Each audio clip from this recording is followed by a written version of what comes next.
नमस्कार, मैं हूं काजल मिश्रा। स्वागत है आपका N1 लाइव पर। आइए नजर डालते हैं देश की मुख्य खबरों पर। चीन में फैल रही रहस्यमयी बीमारी को लेकर भारत सरकार ने भी देश के सभी राज्यों को निगरानी बढ़ाने के दिए दिशा निर्देश। केंद्र सरकार के दिशा निर्देशों के बाद हरियाणा, राजस्थान जैसे कई राज्य सरकारें पहले ही आ चुके हैं अलर्ट मोड पर। इसी क्रम में उत्तराखंड में भी अलर्ट कर दिया गया है जारी। बच्चों में निमोनिया, इन्फ्लुएंजा, फ्लू के लक्षणों पर विशेष निगरानी रखने के दिए गए हैं निर्देश। प्रधानमंत्री नरेंद्र मोदी 30 नवंबर को 51,000 से अधिक युवाओं को वितरित करेंगे नियुक्ति पत्र। वीडियो कॉन्फ्रेंसिंग के जरिए आयोजित इस कार्यक्रम में पीएम मोदी विभिन्न सरकारी विभागों में नियुक्त होने वाले इन कर्मचारियों को करेंगे संबोधित। रोजगार मेले के तहत केंद्र सरकार के विभिन्न विभागों के साथ साथ राज्य सरकार और केंद्र शासित प्रदेशों में भी हो रही हैं भर्तियां। उत्तराखंड के उत्तरकाशी में सिलक्यारा टनल में फंसे 41 मजदूरों को 17 दिन बाद मंगलवार को निकाल लिया गया है बाहर। ये मजदूर सुरंग का एक हिस्सा ढह जाने के बाद 12 नवंबर को फंस गए थे अंदर। मुख्यमंत्री पुष्कर सिंह धामी ने की घोषणा कि सभी 41 मजदूरों को 1-1 लाख रुपए की दी जाएगी आर्थिक मदद। इसके लिए अधिकारियों को दिए गए हैं निर्देश। सोशल मीडिया पर सलमान खान को धमकी देने वाला एक पोस्ट तेजी से हो रहा है वायरल। इसके बाद मुंबई पुलिस हो गई अलर्ट और एक्टर की सुरक्षा व्यवस्था की नए सिरे से की गई है समीक्षा। गैंगस्टर लॉरेंस बिश्नोई की धमकी के बाद सलमान को पहले से ही मुंबई पुलिस ने Y+ की दी है सुरक्षा।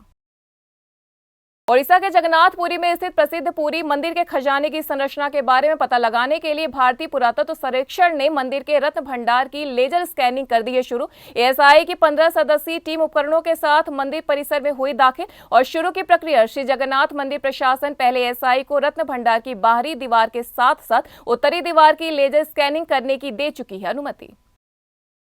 5 राज्यों में है विधानसभा चुनाव, 4 राज्यों में हो गई है वोटिंग। गुरुवार को तेलंगाना में होना है मतदान, 3 दिसंबर को आएंगे नतीजे। इससे पहले एक रिपोर्ट में आया सामने कि 5 राज्यों में विधानसभा चुनाव लड़ रहे करीब 18% उम्मीदवारों का है आपराधिक रिकॉर्ड, यानी इन उम्मीदवारों ने चुनावी हलफनामे में खुद के खिलाफ आपराधिक मामले किए हैं घोषित।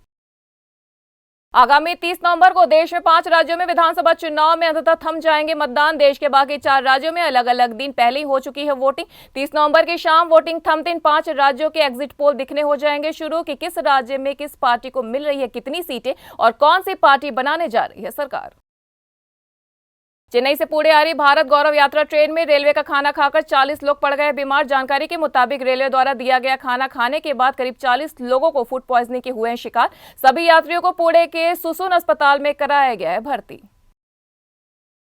उत्तर प्रदेश की बरेली पुलिस ने ठगी के 2 आरोपियों को किया गिरफ्तार। पुलिस के मुताबिक आरोपी जेल में बंद कैदियों की जानकारी जुटाकर उनके परिवारों को करते थे फोन और फिर ठगते थे रुपए। आरोपियों को पुलिस ने बरेली में है पकड़ा। बरेली के रहने वाले मधुर सक्सेना और कनिष्ठ भटनागर के रूप में हुई है इनकी पहचान।